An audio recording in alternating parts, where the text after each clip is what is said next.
Para sa lahat ng mga lumalaban sa buhay.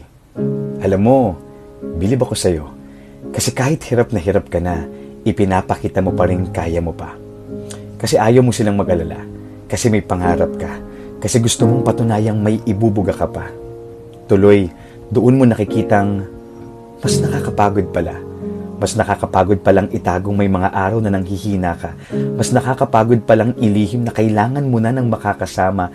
Mas nakakapagod palang itangging kailangan mo lang ng kahit isang taong magsasabi sa iyo na kaya mo yan, magpatuloy ka. One realization that changed the way I deal with my battles. I don't fight alone. I fight in faith. I fight with my God. Why?